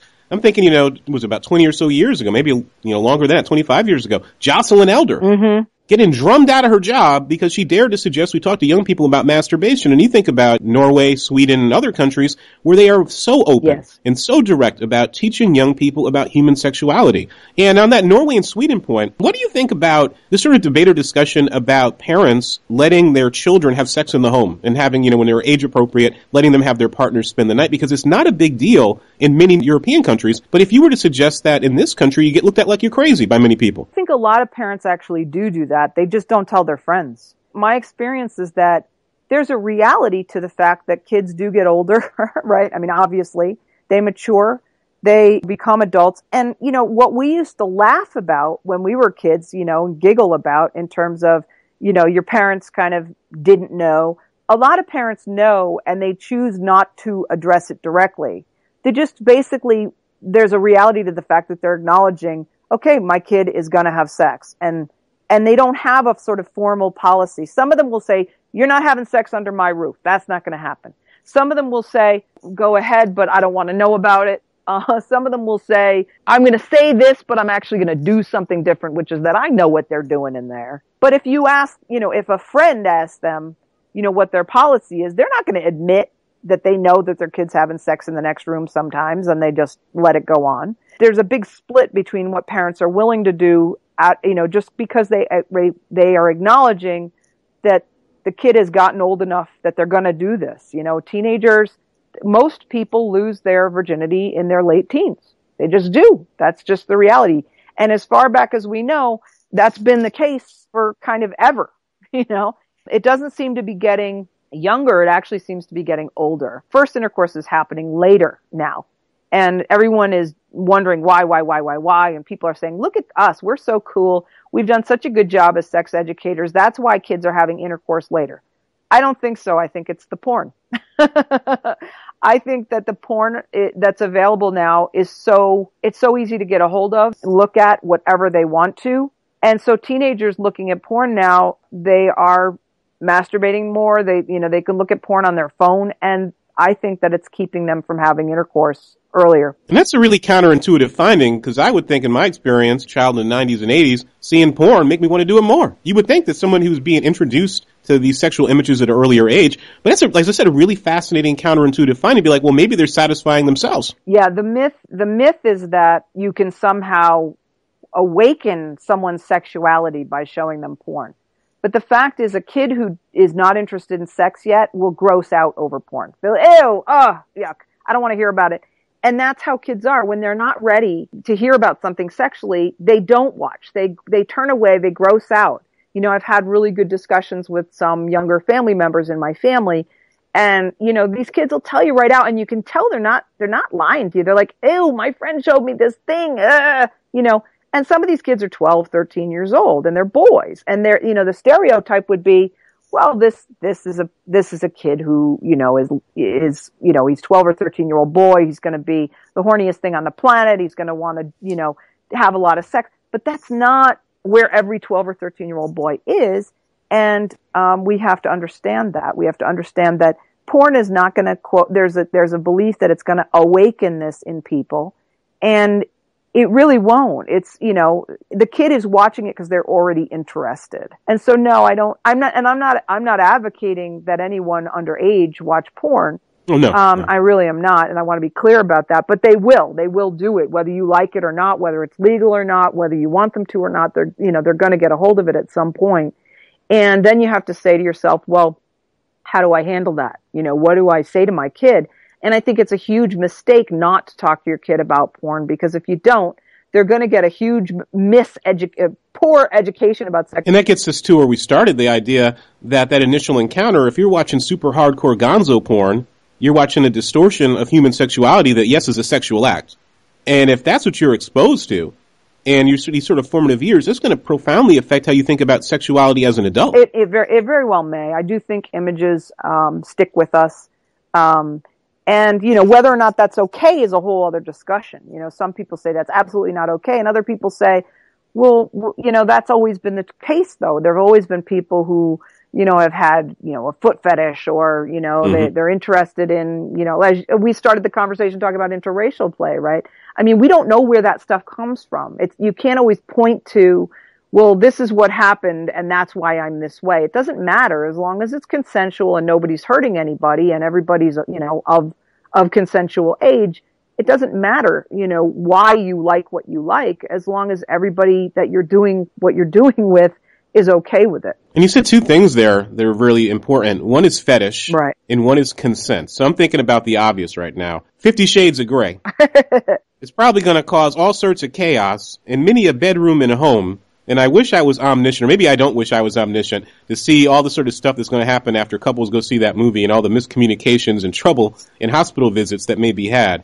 So as a professional, as a sex educator, what do you think about sort of the popularity of 50 Shades of Grey as a lens into suburban housewives and sort of milquetoast type folk who are rather boring and uninteresting but maybe satisfied in their own sex lives as an entree into other types of sexual play? I mean, is this just going to be more trouble than it's worth? And the other thing, too, about, quote unquote, the idea of sort of the erotic and fetishes is the rise, or at least, it's been going on since probably human beings first walked on the plains of Africa, the attention now on analingus as the new cunnilingus. I think Salon.com did a story about it because I think it's on HBO, there was a sex scene where analingus was involved. Mm-hmm.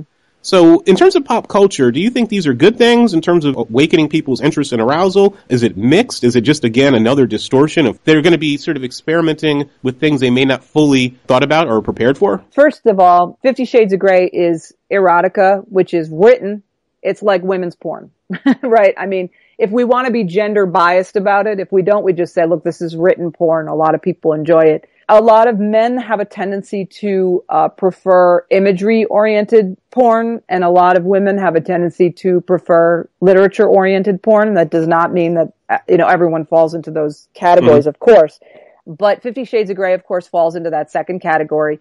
But people don't think of it as porn, right? That's just a book. Well, yeah, it's a book, but it's an erotic book, and it's about sex. And so it should come under the same kind of scrutiny. And, we say, well, look at these men, look at these images of women and on the internet, and look at them, watching this porn, and they're terrible. And they're just going to get horrible ideas about what women want by this porn. And that may or may not be true. I don't know. But what I will say is that we don't look at erotica the same way. We don't look at books and say, oh, look at this, look at all these women reading all these romance novels. Romance novels are very sexual, and they fly off the shelves. They fly off the shelves. Some women read one romance novel a day. Okay? A day. People fly.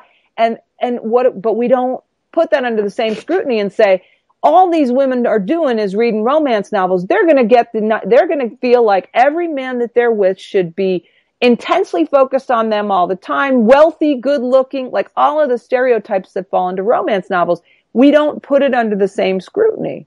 But, when you talk about 50 Shades of Grey, all of a sudden that's coming under scrutiny because it's kinky, right? It's fetishistic and it's kinky, and now everybody's saying, well, wait a minute.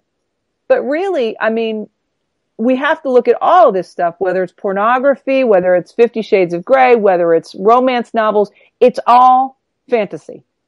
It's all fantasy. And as long as you understand that that's what it is, you're not going to get into trouble. This is a fantasy. If you start to unconsciously think that this is the way your life should look, or this is the way you and your partner or partner should act, then that's a whole other deal, right? If it's something you've always been interested in as a fantasy and you want to explore it with a partner, that has to be explicit. That has to be something that you have a conversation with that person and say, hey, I just read this book. This is something I think I might want to do.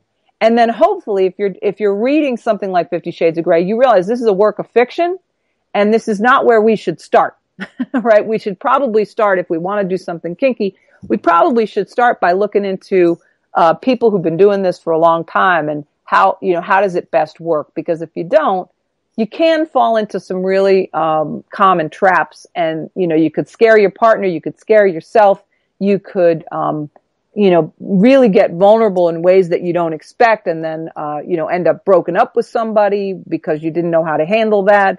So again, these are all fantasies, and we can't treat them as though that's how we should behave.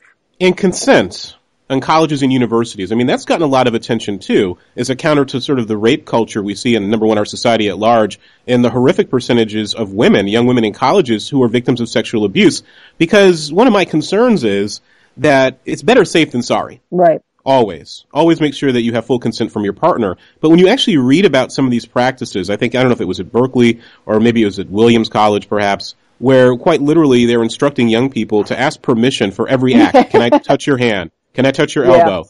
Can I kiss you? Can I put my hand on my knee? Can I touch your breast? Can I touch your penis? Can I touch your vagina? May I, put myself inside of you, et cetera, et cetera, et cetera. Yeah. In the long run, is that damaging young folks' sexual development because you're creating a script and you're creating anxiety? Or is it good in the practical and legal sense, but problematic in other ways? Actually, this protocol is not new, and it was not created recently. This came along, gosh, I think it was 20 years ago or so, and I may be wrong about the dates, so please, forgive me if I'm wrong, but this was not recent. It came up again because people are revisiting this and people are, having these conversations again recently. The rape conversation has not gone away, and it should not go away. It needs to be an ongoing conversation, and we need to continue to say, well, how do we reduce, the incidence of rape, and how do we prevent rape, and how do we prevent sexual assault of all kinds, and these misunderstandings. Some sexual assault comes from misunderstanding and not from true desire to abuse someone, and we have to understand that too. And so, the idea that people are going to ask for permission every stage along, to me, that's kinky. And it can be. That could be very kinky, that if you want to do it that way, I'm sure you could find some way to make that very sexy. As opposed to reading a contract and asking for signatures or initials at every step. But that could be fun too, depending. That's not how people live. That's not how people behave in their sex lives. And so the idea that you can somehow put a script out there that people are going to follow and everything's going to be okay, there are so many holes in that. We could jump through them, all day and not be done with it. Basically, we need to be able to have conversations with the people that we're being sexual with. We need to be able to continue to talk throughout the process, and it doesn't have to be formalized. It could be cute. It could be, hey, do you like that? Exactly. Oh, I like that. How about you? I mean, it could be a very sexy conversation. But again, nobody teaches young people that, and young people are usually where people want to start because they're trying to say, well, let's teach young people so that they know this for their whole lives. I say, let's teach everybody so that, everybody can have better sex. But essentially, how do you find out consent? It doesn't matter whether you're a teenager who's never had any sexual contact or whether you're someone in their 60s who's been married for 30 or 40 years. I mean, how do you ask your partner for something new? That's always going to be a conversation that you have. And how do you do that in a way that isn't awkward? And so what I do with my students is I put them to the test and I say, have you been successful? How many of you have had really good, successful conversations with a partner where you've figured out what they wanted by talking and asking? And how'd you do it? And then people exchange successful conversations where, well, this is, I had a partner for 2 years and this is the way we used to do it. Well, I had a brand new partner, but she said to me, blah, blah, blah, and that worked for me. So a lot of it is talking to people, and saying what works so that it doesn't sound awkward, so that it doesn't interrupt the mood, if you will. It doesn't sound clinical or weird, and it just, it's just part of what's going on. And asking a huge question as we wind down, one that you could probably write or 50 books on or 100 articles. If you had to sort of crystallize wisdom and advice or life experience that you've seen in running your workshops and talking to folk about just one good bit of advice to give to straight folk, gay folk, everybody in between, men or women, about how to improve their intimate lives, what would it be? I think it would be this piece about learning how to be comfortable having conversations with partners and with yourself.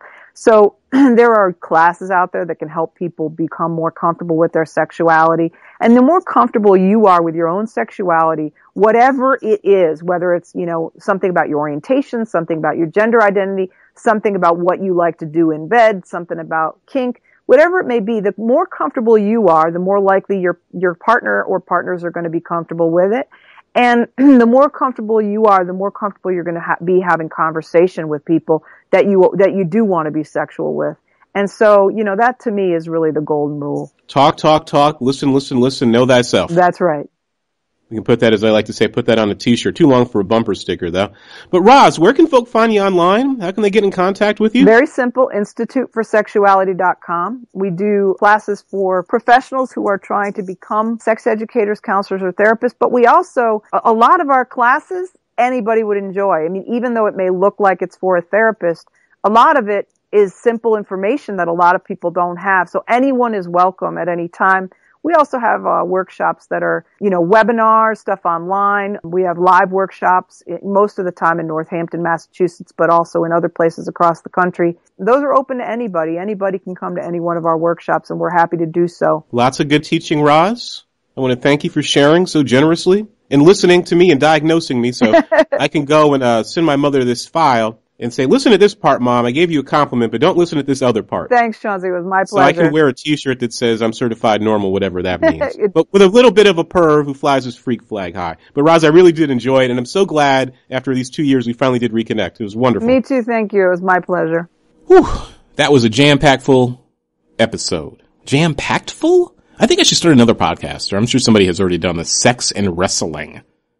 How can you go wrong with that one? It also sounds like a DVD or Blu-ray or a website. Sex and Wrestling. I'm sure somebody, if we get into the Google machine, has already done that one. So, good episode. I want to thank Roz Dischiavo. I want to thank Brother Brian for sitting in and chatting. Next episode of the Chauncey DeVega Show is going to be a good one. I had the opportunity to sit down and talk with two great historians.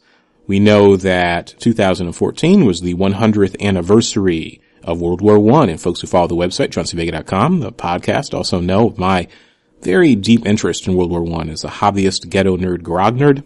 So I reached out, and I'm sure folks have heard of the Harlem Hellfighters, those legendary African-American warriors who fought for freedom at home and abroad, enlisted in the United States Expeditionary Forces, went over and fought in Europe against the Germans and their allies in World War I, came back home, had to deal with Jim and Jane Crow. But that's been one of those long stories in terms of the continuity of the black freedom struggle, is how we and other folks too understood military service as a way of staking our claim on American citizenship and national belonging. So I had the great opportunity to chat with Jeffrey T. Sammons and John H. Morrow Jr., professors/doctors respectively. And they are the co-authors of the great book Harlem's Rattlers and the Great War. And one of the things we talk about is how the name the Harlem Hellfighters is sort of stuck for that unit. But they were really known as the Harlem Rattlers. So we get into sort of the unit history. We talk about race. We talk about color line. We talk about these amazing personalities, these amazing men of honor and steel and virtue and valor who went overseas to fight for a country that did not respect them, did not see them as equal, full human beings. And then we circle back and talk about the social and political context of the world to which they returned after going to Europe, becoming one of the most distinguished units. Of course, they fought for the French first. The U.S. Army didn't want them. A little bit of history there for you. And we also talk about, an upcoming movie. I don't know if you guys know about this one yet. Will Smith will be making a movie based on the Harlem Hellfighters. And we also talk about Max Brooks's graphic novel on the Harlem Hellfighters, I guess, as I understand it, which is now the basis of the movie that Will Smith will be making. So next episode, Chauncey DeVega Show, we go back to our roots. And as I tell folk, we have such great guests, such interesting and smart people here who we sit down and chat with. And it's just such a pleasure to learn from them because there's knowledge everywhere. So Dr. Sammons and Dr. Morrow, They take Chauncey under the learning tree. And I know a little bit more than the average person, probably about World War I and the colorline and social history. But these two gentlemen, these two great doctors, man, they're Jedi Knights. I'm just a Padawan. So I sit down and I listen and I try to ask some good questions and I try to learn as I sit under the learning tree. If you like the Chauncey DeVega Show, you like what we're trying to do here on the podcast, if you can, download, click, and share on iTunes. You can follow us on Stitcher. Like us on the Twitter machine, on Facebook. And if you can, as I always say, the podcast takes time, energy, resources, opportunity costs, as economists say. And you get that tax return check, get that bonus check, throw $1 in or $2. You can just go to chaunceyDeVega.com. On the right-hand sidebar, there's a PayPal link. Show a brother some love if you could. It's always appreciated. Take care of your pets first. Take care of family first. Take care of moms and dads and the kids, grandma, grandpa first. But if you can, throw a penny or two into that PayPal link. As I said, we don't advertise. I've been offered. I don't do it. No commercials. I've been offered. I don't do it. We do a twice a year fundraiser, and also the kindness and generosity of our subscribers. That really helps a lot too. And the folks who show some random love. I greatly appreciate it. And as is my closing on this very early Friday, as I'm about to go to bed, meditate, prepare, focus, get ready. Because as again, I treat every episode, every appearance I'm blessed to be able to do as an audition for the next one. So you got to bring your A game and you got to try to do some teaching. And as I say, connect the dots. So that is where my mental energy will be focused this Friday. And if you can, send me some energy too. Send me some positive energy and love and support in this era of a momentary blackout of several hours. And it does make you think too about how fragile society is. I got my Grundig wind-up radio. I got my handheld lantern. I got other supplies, but I need more. I got to be even more ready for when things may go and run amok. So when the zombie outbreak comes, I'll be ready. So as is my standard goodbye, please be good to each other, be kind to a stranger, be nice and good to our four-legged friends, our reptilian friends, our winged friends, and send some positive energy out to the universe. And if you see a homeless brother or sister, it is hard out there, try to show folks some love. Acknowledge their humanity, make eye contact. Talk to and make a new friend and understand that we are all in this together. And I think if we do that, we can make the world a better place, one person at a time. So until next time, thank you for listening to the Chauncey DeVega Show. Be well, be safe, and please be happy.